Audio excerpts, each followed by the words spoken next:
What's up, y'all? GT2 Comics Chat here, ready for this week's episode of Flash Chat, Season 6, Episode 18, which is entitled Pay the Piper. Now, this is the second to last episode we're going to have for a while. So the season finale, the season has been cut short, obviously, because of the beer bug, and the season finale is actually going to be tonight. So this is the second to last episode, the one I'm reviewing today, Pay the Piper, and then tonight will be the last one. And that'll be the last one for a while. We don't know when the Flash is going to come back. We do know that it's going to get replaced by Stargirl, which DJ Erics told me that it was really, really good. He's seen the first 3 episodes, I think he said on our last live stream. So he said it was really good. And it was made for DC Universe, not for the CW, but they're airing it on the CW. So if they made it for DC Universe, it has a chance to have a little bit more gravitas and a little bit more bone-crunching action and a little bit more of the things we like. Plus, he also said it's a love letter to the JSA, and that's what I was waiting for. That's what I wanted. I've always loved the Justice Society, and I've always wanted to see them done well in live action. So if that's what Stargirl is, then I really think it should do well. I hope it does, because we need more shows like that, as far as I'm concerned, anyway. So I'm... Wait a minute, what? I'm just reading my Twitter. It says Robert Pattinson refuses to work out for the Batman role because he doesn't want to set a precedent. What? Okay, I'm gonna have to talk about that later. Because holy cow. Okay. All right. So anyway, back to the business at hand. The business at hand is Flash Chat. So if you watched this last episode, I mean, it had some moments, but I mean, a lot of this stuff is, no pun intended, just the characters spinning in a circle. A lot of it is not new material. It's not new content. It's not new anything. It's just the same kind of storylines or the same kind of story beats. And I mean, you know, you can predict an episode. It's going to be, they present the problem. You know, Barry says it's his fault. I don't think I'm fast enough to do it. I can't save everybody. This time, Team Flash has an argument. Then cooler heads prevail. And then somebody's got to get a pep talk, and everybody's thanking everybody. Thank you for being a friend. And, you know, either Barry comes through at the end, which is the exception or not the rule. More often than not, somebody else comes through. And all of a sudden, the villain that they haven't been able to defeat is magically defeated. Now they've kind of moved also towards a science MacGuffin that they're either chasing or creating. So they have some type of something, some type of Star Trek technobabble. We'll call it flash babble or techno flash babble, where they've got to come up with something that is some type of device needed specifically to alter or neutralize whatever threat is going on. And so normally that's Cisco, sometimes Cisco and Nash putting their heads together, and every now and then Barry. What's up? Hey, my man, how's it going? Good, good, good. I couldn't hear you for a minute. I can hear you now. Great. How's it going? Doing well, doing well. Ready for some Flash Chat. I am just getting started with it, yeah. So I was doing a little recap of this episode, Pay the Piper, and I was talking about how the episodes have basically become the same kind of story beats. So the problem is presented. Barry says it's my fault, and I may not be fast enough to stop it this time.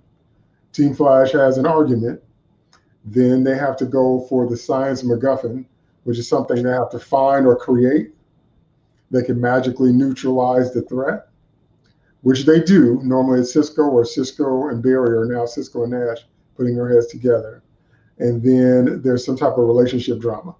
So, I mean, it's the same beats. So the characters are just really moving in a circle now. Sure. So I was also talking about how this is the second to last episode we're going to have for a while, because the shortened season finale is on tonight. And then we don't know when the Flash is going to come back because of the beer bug, obviously. So, but it's going to be replaced by Stargirl. And so DJ Erics told me that Stargirl was really done well. He's seen the first 3 episodes. Oh, good. So I I'm like what actually, I've seen. go ahead. I like the still caps that I've seen from it so far. It looks like they've got the costumes right. Yeah, so I'm actually kind of looking forward to seeing that, but we don't know. And they were talking about, they had that article with Grant where he was talking about season 7 and 8 of Flash, maybe even 9 or 10 seasons. So they're talking about going that long, but who knows if and when that's going to happen. And I'm just trying to figure out, what stories they're going to tell, if they're going to do anything new, because there's still a lot of potential there. But I doubt they'll take those chances. You know what I mean? What do you think? Right. I I don't know what else they can do with the Flash. I mean, they've either converted or killed all the best of the rogues out there. Uh-huh. They're reinventing them with people like Mirror Master now, Uh-huh. and they're coming up with new ones like Sunshine, um, which doesn't sound all that threatening. I'm not quite sure what her power is. That it's, if she burns you and you're Killer Frost, it's a burn that you can't recover from for some reason. Hmm. Um, Her and power is she should have been better named Prism, because her yeah, power is bending light on certain levels. she's invisible in sunlight. Right, right, right. But the problem is that they're inconsistent. See, even if you're going to use comic book science, it needs to be consistent. It needs to work the same, and it needs to have some type of parameters, and they never do. It just works No. based on what the plot needs it to do. Yeah, So, it's like, Caitlyn's never going to get breast cancer because, Cisco and the team would cure that in a half an hour, and right, then everybody else would have it. right, right. That's right. That's right. So, but I mean, they had to come up with something to get Danielle off the show because of her pregnancy. So I understand that, but it's still kind of inconsistent based on what we know about Frost, because all of a sudden, she goes into ice comas to heal. Yeah. Now, that's relatively new from what I can remember. Is it like a Jedi trance where you heal? I don't know. Well, she slows down her cell regeneration, which would seem to me to be the opposite of healing, Right, because right, the Flash goes the other direction. He speeds his body up to heal. right. Uh, So who knows? All right, I got to what? get to these questions, so we'll keep talking. Okay. I gotta answer my questions. Okay. All right. Okay. Question one is, I thought Joe was going to be instrumental in getting the real Iris back. What part, if any, do you think he'll play in the return of his real daughter, besides Huggles? So, so what do you think about that? How is Joe West going to be instrumental in getting Iris back, if at all? His job is to show up and run into the room when Barry pulls her out of the mirror. That's Okay. Okay. that's it. I mean, he wasn't there to draw the humanity out of Siri, which is what I've been calling reverse Iris. Uh, Uh-huh. he wasn't That is needed to defeat really Homeland good. to win. That is really good. I missed that one. That is awesome. But that would have seemed like the natural place to have him. If Barry wasn't doing it, then Daddy could reach into her heart and pull the humanity out of her to where she would make the sacrifice. Other than that, Joe's not a science guy. He's not going to know how to get into a mirror dimension and pull his daughter out. He shoots guns. True. I am giving you credit for Siri, because that is awesome. I wish I thought of that one. So yeah, he's another one to where they basically have him sidelined. But I'm like, why? Is Jesse Martin shooting other stuff, or Was he still recovering? that's possible. But I mean, he's been involved for the majority of the season, but now they have him in witness protection, and why? They sideline the character. So I'm Yeah, saying, so does it have something to do with the actor, or is there more going on? That's what I'm saying. because I knew he was injured for a while there. Right. Yeah. He was dealing with his back issues, but he came back strong. So, but yeah, Chris Colfer's fan says, I did too. I'm not sure, but I have a feeling he'll play a part in some way. And I'm going to say to that, just emotional support. See, that's the other thing. The cast of The Flash is so heavy now, until how you're going to get screen time for everybody, that's the thing. And I'm trying to figure out, like, what is their purpose in making the cast so full? You know, was Grant saying he didn't want as much screen time, or like I can't figure out, you know what I mean? Yeah, well, those flash effects are expensive, I guess. Oh, I guess. But you know, we need some flash on the Flash. That's not too much to ask. Yeah, it's his show. Supposedly. Okay, all right. Oh, let me see who responded to this.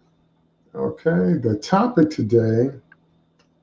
Somebody asked me what's on the live stream. Season 6, episode 18 of Flash Paid Piper.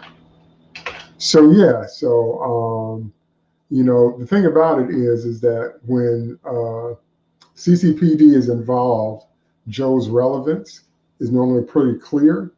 And when they're doing research and when they're doing so many things. So whenever the cops are involved, Joe being there and him being the new chief of police is right on. There's congruence and organic importance of him being in the story.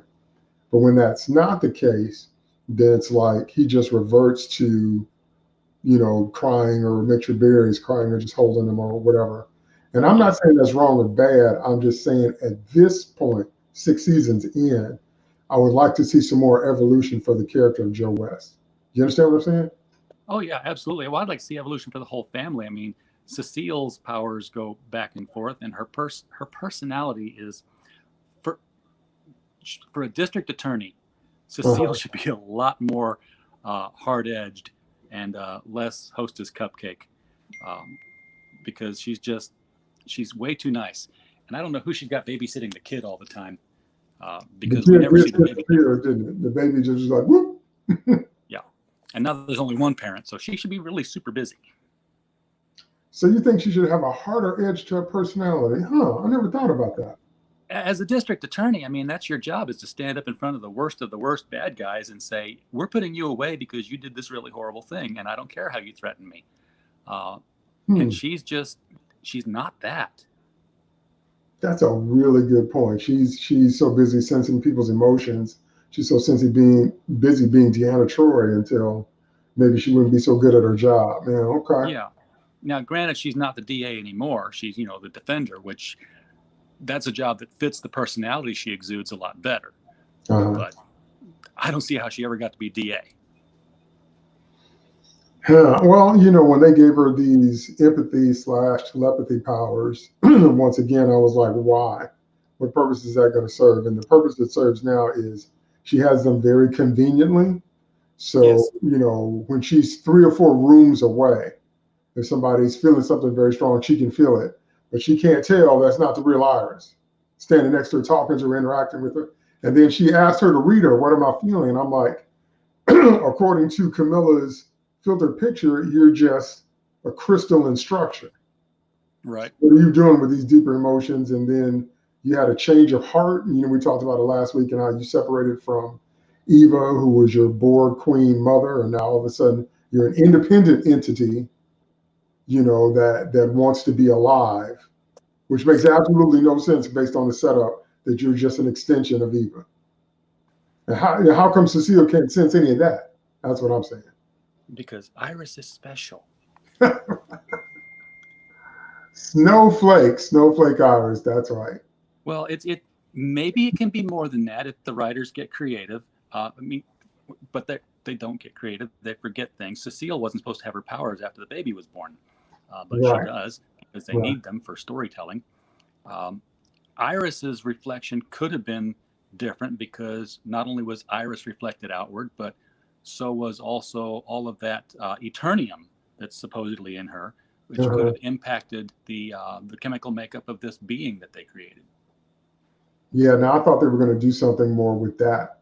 That's the closest nod we got to the Rock of Eternity in the Marvel. Yeah, and they just threw that away in the Wizard Shazam. And I'm like, are y'all going somewhere with this? Because Captain Marvel and Flash would be great partners in terms of solving crimes. They got, same colors, both kind of immature, that whole thing. So, but I've always longed to see Billy Batson on this show, but doubt seriously it ever happens for real. Oh, no, that won't. Certainly not the Billy Batson who has his own news desk at 13 years old. Right. We'd get the foster child Billy Batson, Right. who's a troublemaker in school, is what we'd end up with. Streetwise Billy.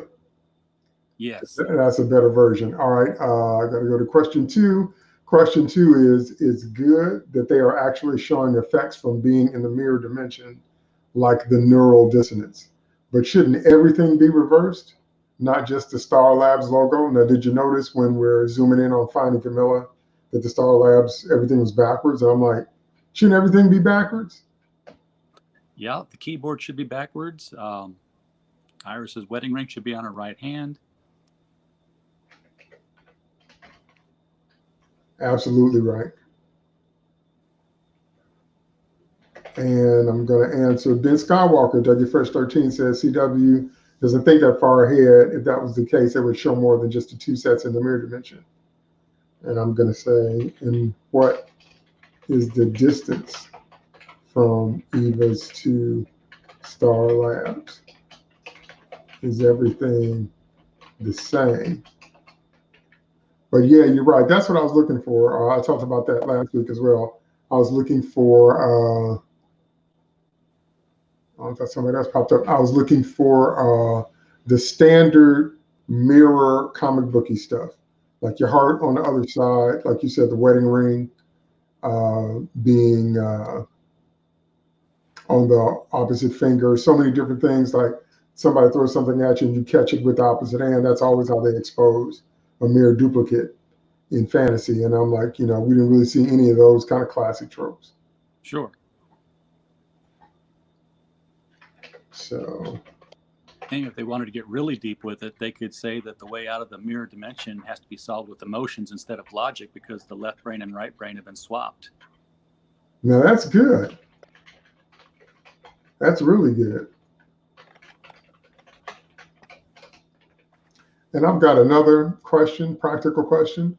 As long as they've been in there, if they're the real versions of themselves and they're still somewhat corporeal, what are they eating? Where is the food? Well, yeah, that there's a lot of situations where that happens. I'm reminded one time of when the Atom shrunk down the entire Justice League to subatomic level, and they were asking questions like that. He's like, seriously, we're smaller than an oxygen molecule. What do you think we're breathing right now? I try not to think too hard about that. Okay. Are you talking about the one where they had to do surgery on the boy's brain and there was actually a colony living in there? You know what I'm talking about? It might have been that one. I think it was the oversized one I've got where they are actually, I've got it on the desk behind me here or in my cabinet. They did those big Alex Ross comic books that were oversized. They did one Justice League, Heaven's Ladder, that was like that, Grant Morrison. Oh, yeah, Grant Morrison was definitely the writer. That was incredible. All Adam. Yeah, Adam was just like, I have no idea what we're breathing right now. So there are questions about my power sets that I don't understand either. So he's like, don't worry about it. Don't think about it. Just keep it moving. Yeah. Yes. Okay. All right. All right, let me go to question 3. Out of all of Flash's speedster villains, Thawne, Zoom, Black Flash, Savitar, where would you rank Godspeed? Now, what do you think about that? Where would you put Godspeed in that mix? Oh, I don't even know who Godspeed is. Does anybody? You don't know who he is from the comic? There's so many of them. There's a different one every week, and they're all just little drones. Oh, you mean this particular Godspeed? Yeah. Not the character from the comics? Right. Oh, okay. August Hart from the comics. But yeah, that whole thing with the drones and how they were all different programs, but this one was talking or whatever, that threw me too. I was like, okay. So I had to go back and watch it again. But I'm like, just in terms of his speed, because I asked a question about this later in the chat about Flash's speed and it being regulated. But also, I'm trying to figure out what the different speedsters are bringing to the table. Because Thawne has always been the best one. Black Flash, we understand, is, the embodiment of death for speedsters. Remember now in the comics, remember that Zoom is also Reverse Flash. Professor Zoom is Eobard. Yeah. So Zoom on the CW is a completely different character that turned into Black Flash. But then we had Savitar, which is not the real Savitar from the comics, but a time remnant. So I liked, kind of that they put a different spin on it. But I actually wanted to see the real Savitar because the real Savitar is incredible. And those are my favorite Flash stories, are his stories when Wally was a Flash. So, all right, hold on. I'd like to see fewer speedsters and, let the Flash be special and have him figure out how speed solves his problem rather than how speed versus speed all the time. Have Thawne, obviously. You've always got the reverse number. But all these other speedsters, it's like they're there because the writers have these great evil ideas of things you could do with speeds, but they can't have the Flash do them, so they need a bad guy to do it. Evil ideas, huh? They haven't like, even maxed out all the powers available through the Speed Force, though. Well, and now there's no Speed Force, so. Right. He's got to build his artificial one. Which, like I said last week, for all we know, that's where Thawne gets his artificial Speed Force from, is he steals theirs. Right. Well, tonight they were talking, or on this episode, they were talking about how he's talking about the one who sent him. So I'm just assuming that's Eobard. Who else would it be? It's too soon for the Thinker again. Yeah, but I mean, Thawne, they pretty much turned into Norman Osborn. He's behind everything now. Yeah. Because he can think that fast and he plots that far ahead, which they showed really, really well last season. Yeah, you mean with Norman? Him, getting out of his own execution by playing the long game. Right, down to the second to make his bonds disappear. Right. Okay, everybody's pretty much saying he's the lowest of the low because he's just so boring. Because there's no background, there's nothing that besides him being fast and him having the white lightning. Yeah, he just kind of shows up. Right.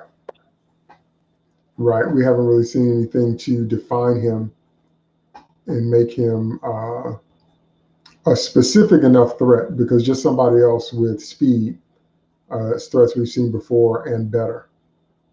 So I don't know. Like I said, I still feel like there's a lot of potential still left in the show. There's a lot I could do if I was writing it, but because there's still a lot more storylines to pay off. There's still a lot more things happening to play off of. There's actually a whole lot left in the show. It's just that they don't want to go there. Well, it could get a lot more interesting if they would let Barry be smart again.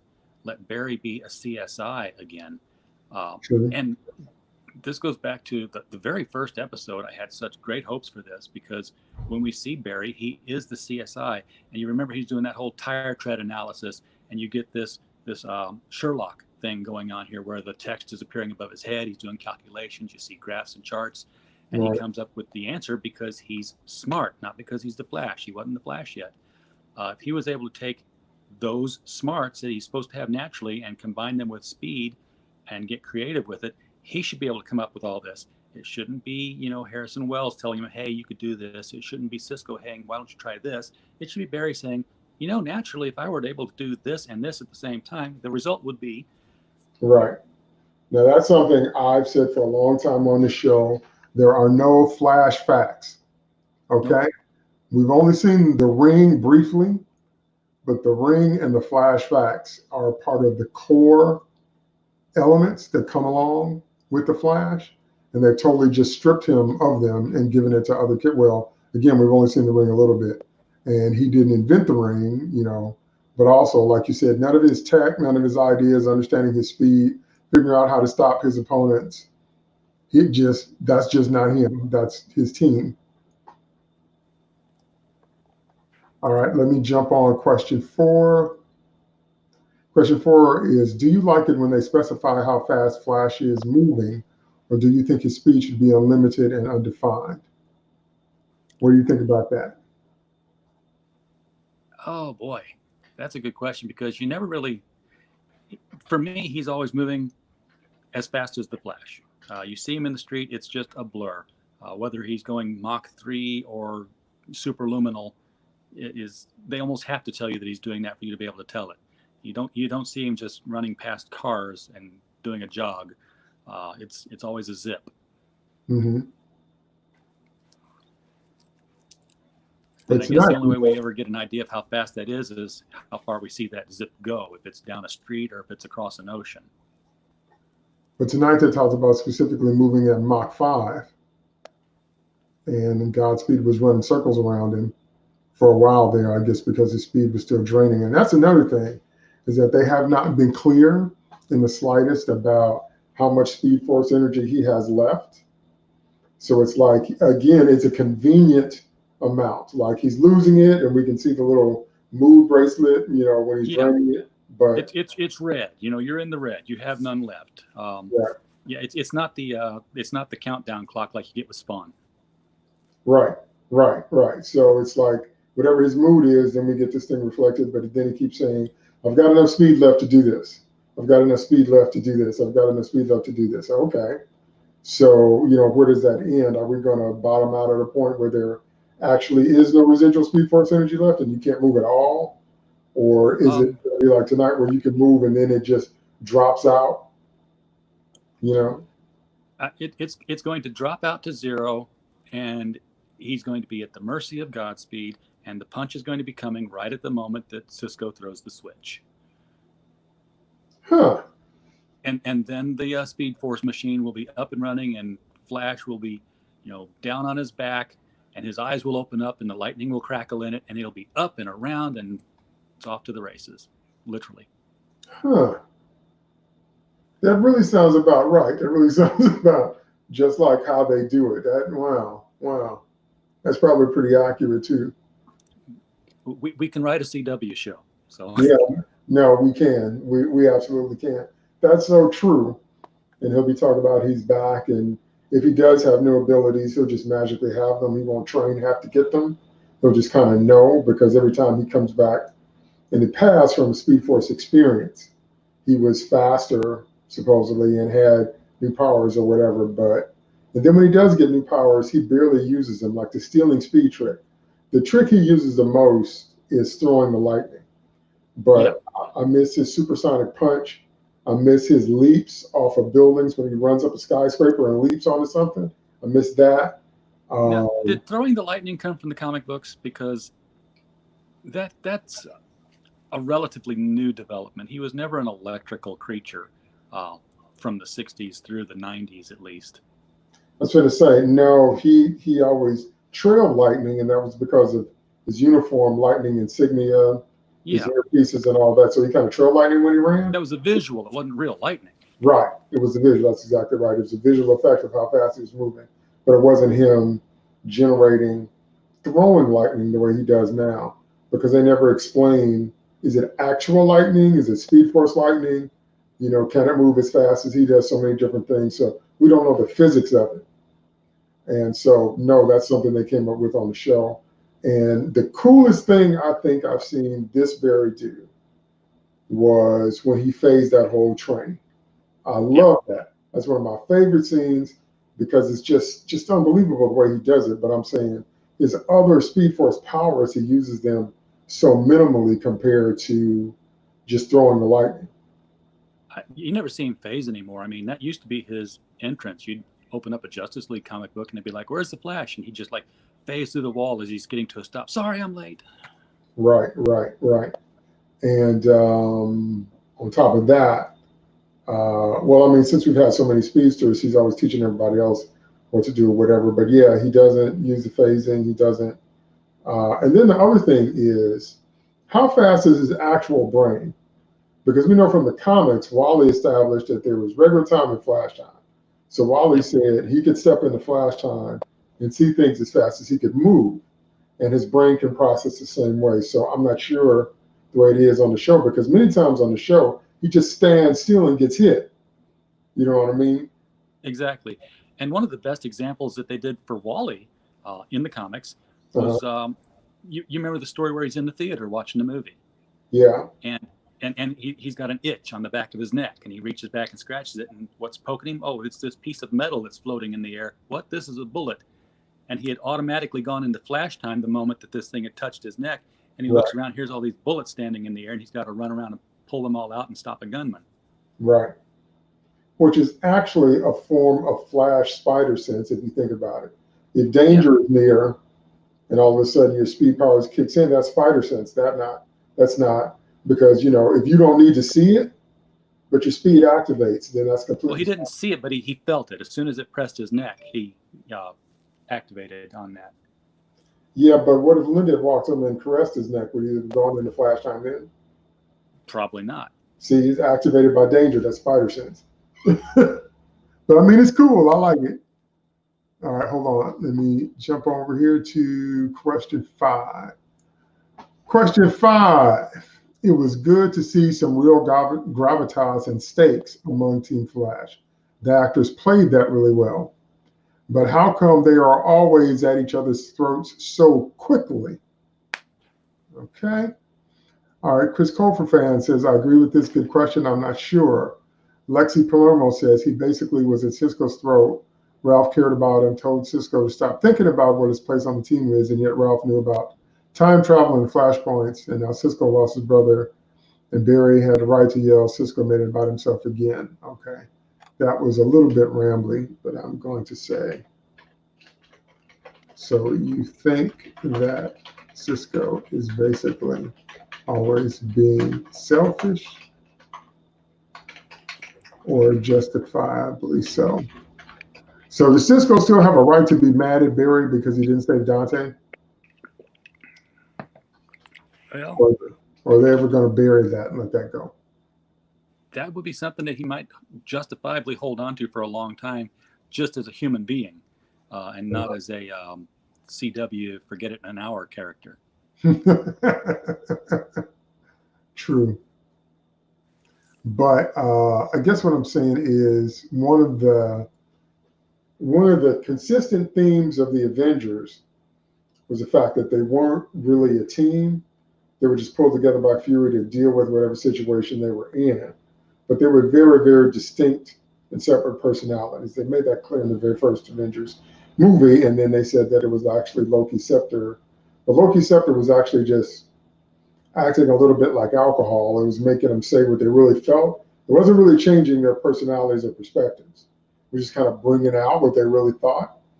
Right. And then that becomes the entire focus of Captain America Civil War, with Zemo's approach, that he wanted to divide and conquer the team from within by highlighting all the philosophical and political differences. So my question is, Team Flash has stated more than once that they're more like a family. So, I mean, I guess some families do argue, but I'm saying it seems like it doesn't take much and they're yelling. So what do you think about that? They do seem to think that somebody is wrong more often than they think somebody is right. Uh-huh.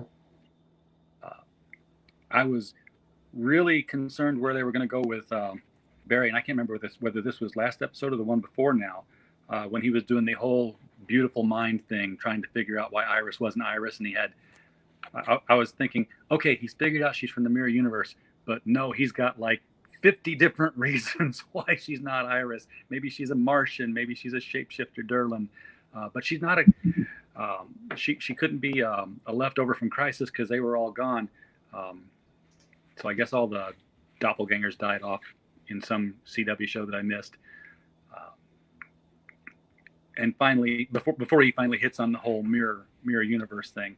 And yeah, as soon as Iris did, flash the specially changed mirror revealer thing that Eva put out there and showed that Barry was, basically a sparkly vampire, it was into the pipeline with him. Into the pipeline. No hesitation. And then Cecile makes this big grandiose gesture later on talking about, well, I feel with every part of my being that you're really Barry and you're who you say you are. And I'm like, you couldn't sense that?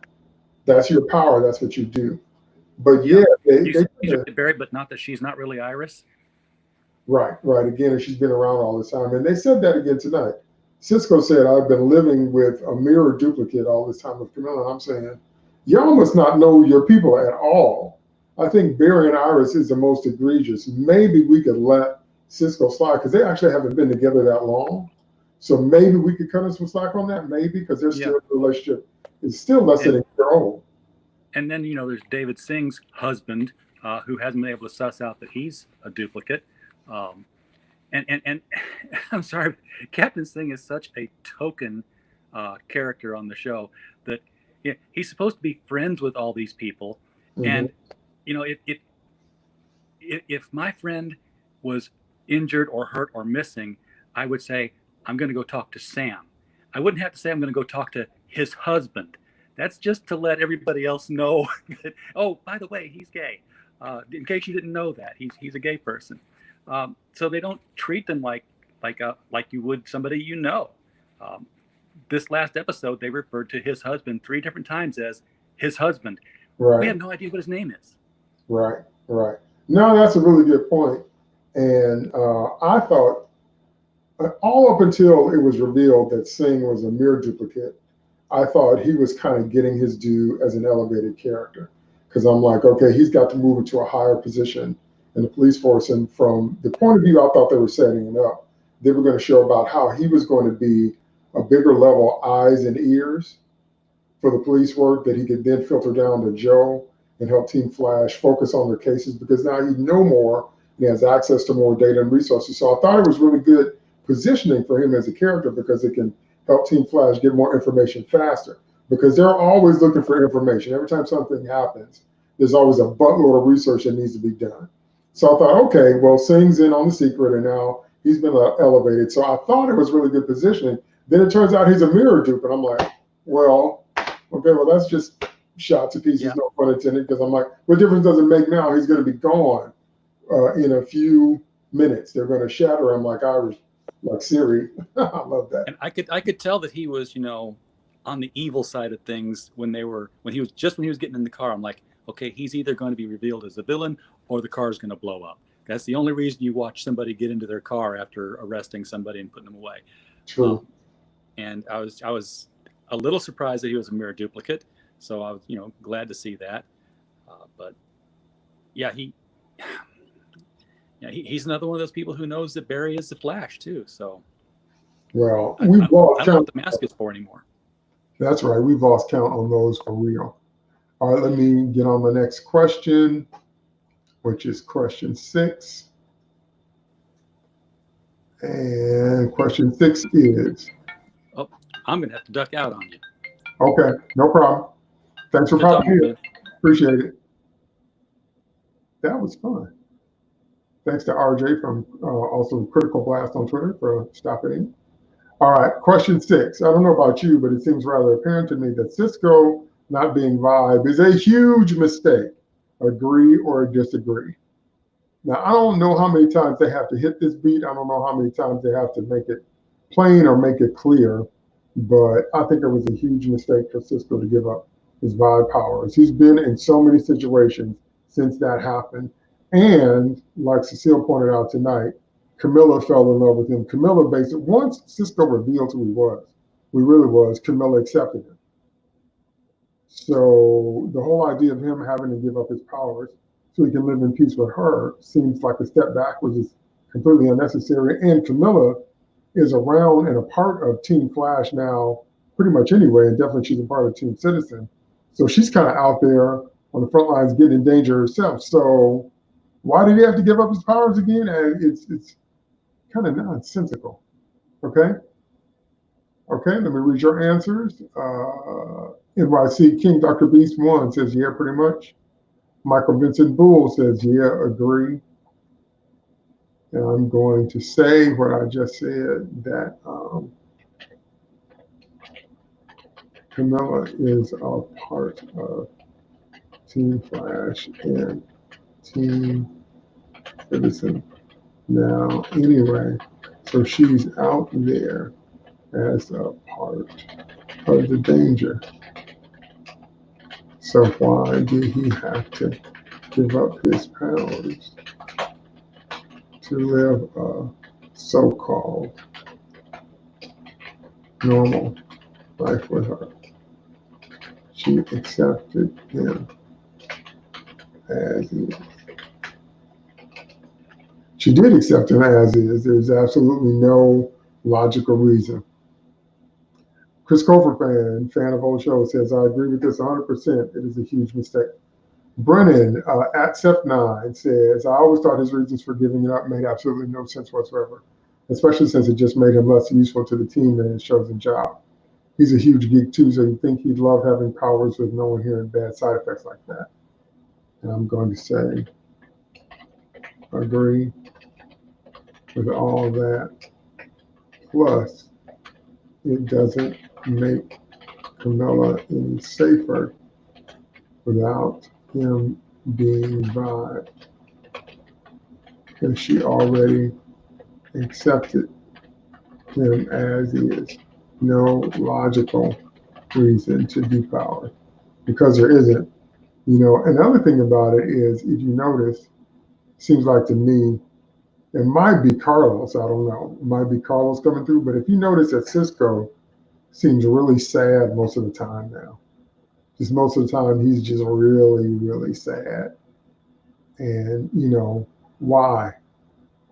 Why is he sad all the time? I think he's sad because he's half a person now. And that might be harsh, but I really feel like it's true.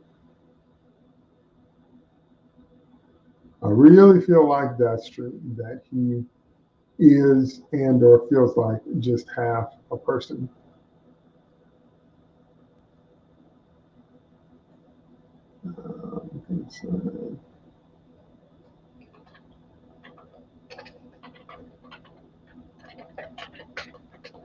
Join me now on the live stream in case somebody else wants to pop over. Okay, so I just feel like, you know, it was just absolutely no reason for him to give those powers up. And he doesn't feel like a whole person. He's, you know, unhappy all the time. And he's been in so many situations.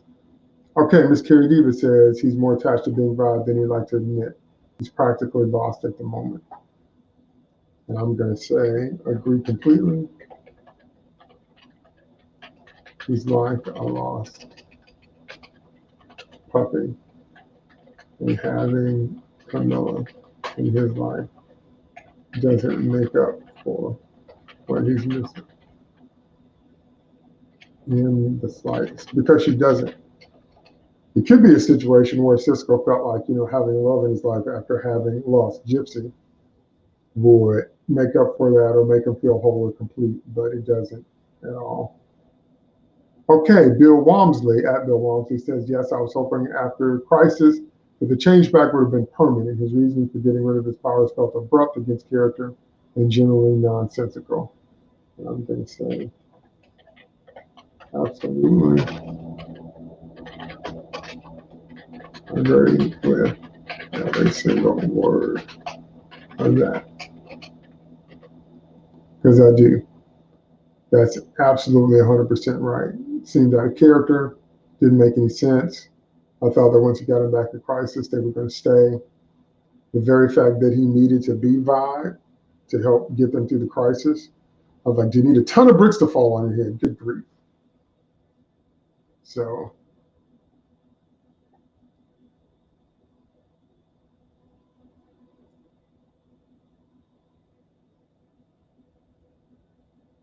okay, Amy Norowski, her Twitter handle is Amy_Marie97. Haven't seen the last two seasons, but agree 100%. It's such an integral part of his character and the lore of the show in general. It's like Oliver still knowing how to fight, but not knowing how to shoot an arrow. And I'm going to say, very accurate analogy. Cisco needs those powers back. Stat. because he really does. Okay, let's move on because I'm running out of time as always, because this is the fastest hour live. Let's go to question 7. Question 7 is, are you familiar with Pied Piper from the comics? What do you think of this version of him? Now, if you are familiar with the comics, you know that there's actually many different iterations and versions of Pied Piper, especially with the costume changes. And but this particular version is pretty close to the latest comic version, but that was never my favorite. Okay. Chris Coper fan says, I'm not very familiar with Pied Piper from the comics. I'm not sure what I think about this version of him. Uncle Mike, Michael Pacholek, says when he was Barry's enemy, he seemed to be Barry's age. Then he became Wally's friend, and he seemed to be Wally's age. Odd writing. That's yes. Magical age morphing can be annoying for sure. Pied Piper kind of strikes me like he's a character that they don't really know what to do with. And the reason I say that is because a lot of the characters that we know now were created in the Silver Age. Some of those characters work the best in the Silver Age in the time that they were created because they're kind of goofy in concept. So when you try to modernize them or update them or bring them into 2020, they don't seem to have the same relevance or the same edge or the same anything because times are different. You know, times are always changing, times are always moving. But I'm saying with the Dark Age of comics, with the kinds of powers and the kinds of storylines that we've had over the last 20 years, sometimes sonic power is cool. You know, a magic wand or playing a pipe or being goofy or being a Peter Pan-esque figure and all that different kind of stuff just seems kind of played out. It just seems kind of tired, at least to me. I could be wrong, but some characters, like I said, I think they work best in the age in which they were created. And that starts to stand out more so for for Silver Age characters than it does anybody else. Let's move on to question 8. All right. Question 8 is, do you agree with Frost's statement that Caitlin's mom is not her mom? Now, once again, I love Danielle Panabaker. I love Caitlin Snow. I love Killer Frost. Always has.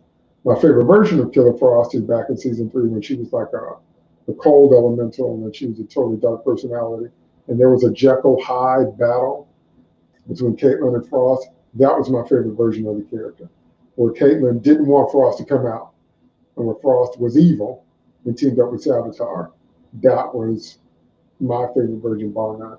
I don't like this toned down, declawed merge with Katie. Kind of, I'm a good person, even though I used to be a villain. I know they did it in the comics, and I know Batman was instrumental in helping Killer Frost turn over a new leaf. But I miss the original version of Killer Frost on this show, the one that Caitlin was afraid of. But what they have done is they made their coexistence be completely inconsistent. Just completely inconsistent. Just like, are they two separate personalities or are they one? Are they merging or are they still separate? Is Frost an extension of Katie? She's something totally different. Is she something that grew out of Katie? Does she exist because of the ice experiments from her dad? Was she always there? Was she created by those experiments? Is that a side effect of having ice powers? You know, they share the same body, but they have different souls or whatever. So they get to decide who's in the driver's seat. But, you know, do they have each other's memories? They seem to when they change back and forth, you know.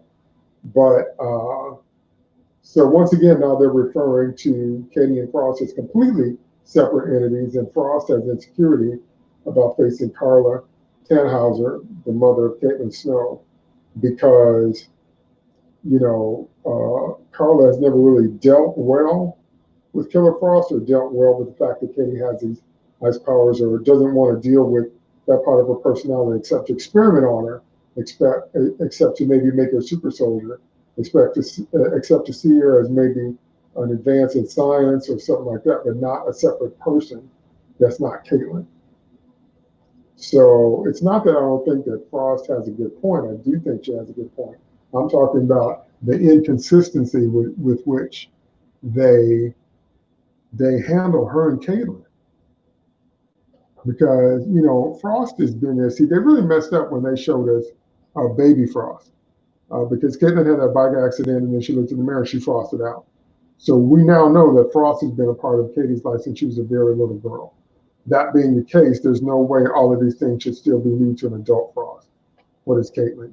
28, 30? You know, anyway. Miss Carrie Diva says, nope, that's her mom too.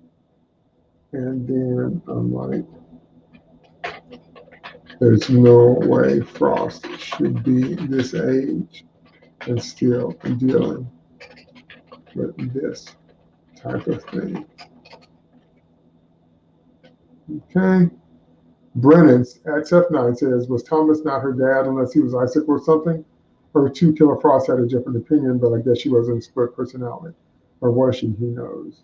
I'm going to say great point. Great point about her dad. She never questioned that one time.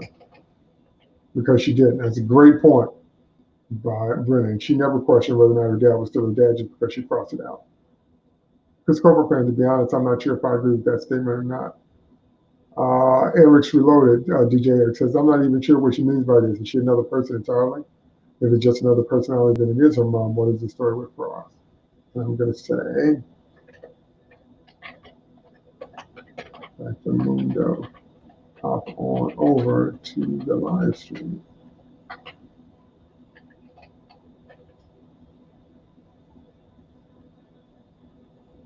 So let me invite Eric.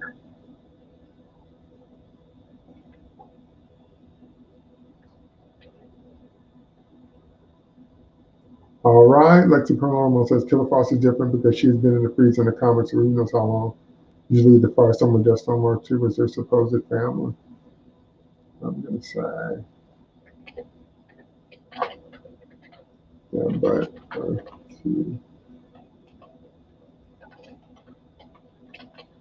Killer Frost is entirely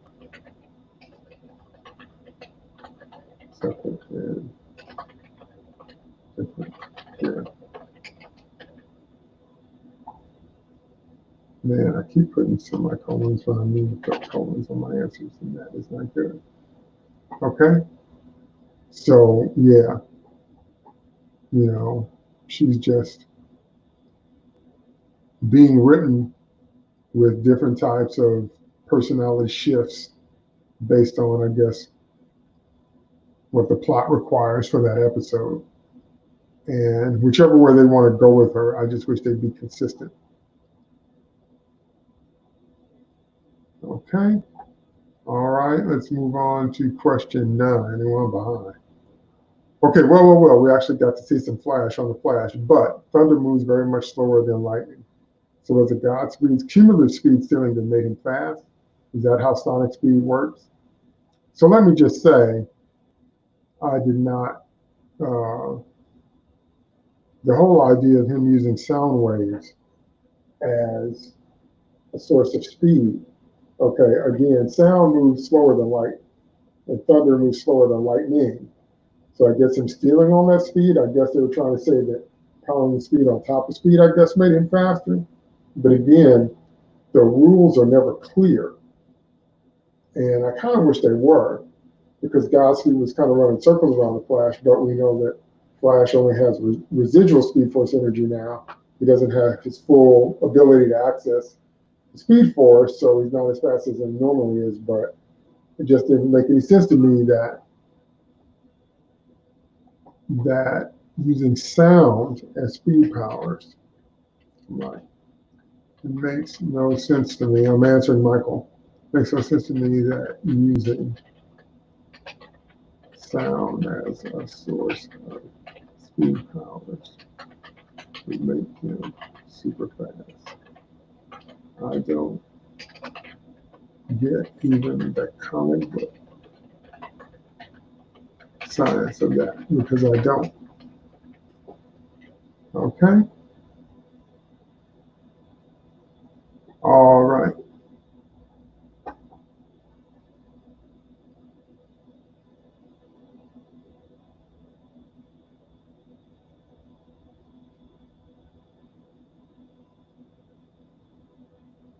Okay. Finally, question 10. Finally, someone recognized that Wells as looking like Harrison Wells because he never gets arrested out in public. But is Nash useless? I think Nash is 2 steps from useless. I really do. I don't really understand what point he serves.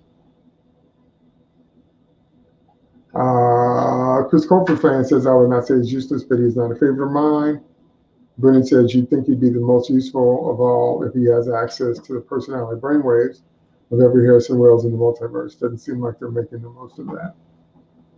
And to that, I have to say, again, that's an excellent point. He is all the Jedi Wells, as it were, but he doesn't seem to tap into that in the slightest. Okay? Remember, at the end of Rise of Skywalker, Rey said, I am all the Jedi. So if Nash is all the Wellses, then why doesn't he ever draw from, the infinite number of doppelgangers and the brainwaves that he should have available to him? Okay, question 11. So wait, has Camilla been in the Mirror Star Labs all this time?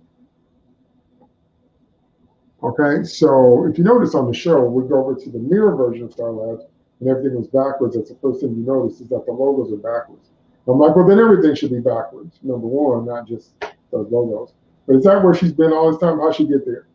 Is that where Eva put her? Why would Eva put her in Star Labs to give her an opportunity to be around some equipment or some tech or anything that could help her escape or defeat Eva? So if Eva put her there, that's ridiculously stupid. She should be smarter than that.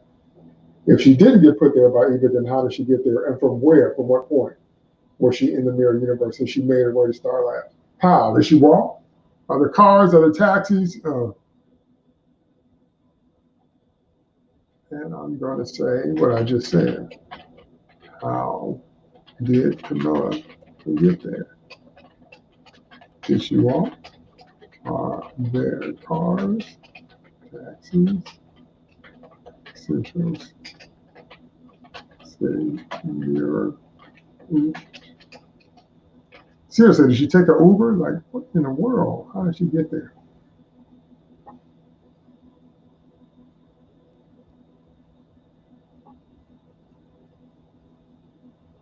Okay. All right, I have people that come on FlashChat late, so they kind of answer the question. So sometimes I like to go back and see some new answers. Okay, everybody pretty much is agreeing that Cisco not having his powers is a mistake. And again, he always just seems so sad.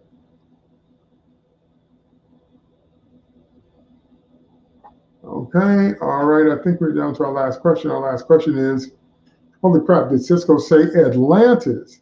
Is Momoa going to show up? Now, that'll be really interesting if Jason Momoa shows up, because Ezra Miller showed up during the Crisis, which ties the movie universe and the CW universe. So that means Aquaman kind of has free reign to show up now. And Lexi Palermo says that's Poseidon, and I'm going to say, yeah, Momoa almost looks more like Poseidon than Arthur Curry. He does. I have beat that horse into the ground. I've said it over and over again. Got nothing against Momoa, but he was born to play Lobo. He should have been Lobo. He looks like him. He sounds like him. Everything about Momoa screams Lobo. So for some reason they make him Aquaman. It's just so ridiculous. It's just so ridiculous. I need a new word for ridiculous. But whatever. Missed opportunities are what they do. Sad to say.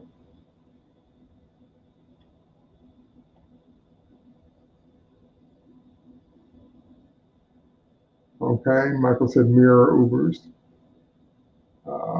Critical Blast says unless they're going to throttle him like they did Wally post-crisis, they have him run only at the speed of sound, which is a really good point.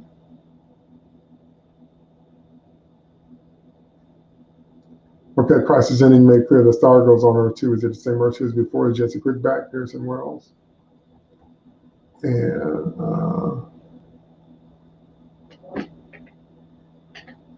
let's see, remember that they don't deal with things that the audience knows. They only address things that the characters know, which is true. All right, I think that's it. It's 2 o'clock, and Flash Chat is the fastest hour alive. So I want to thank my guest, RJ from Critical Blast, from popping in and answering some questions. That was awesome. And Mauricio is laughing at question 12. He's like, is Aquaman going to show up? He's like, ha ha ha, nope. So probably not, but it would be fun. All right, guys. Well, again, the season finale of the shortened season 6 is tonight. And then I'll do the flash chat for that, obviously, next Tuesday. And then that'll be the last one for a while until the Flash comes back, whenever that's going to be. All right? So don't forget to check it out tonight. Thanks to everybody that joined me live. Thanks to everybody that participated in the Twitter chat. Signing off for now, and I will see you next week on the last episode of Flash Chat for this season and maybe for a while. Peace out. Be good to yourself and your family. Can't hug them, but tell them you love them.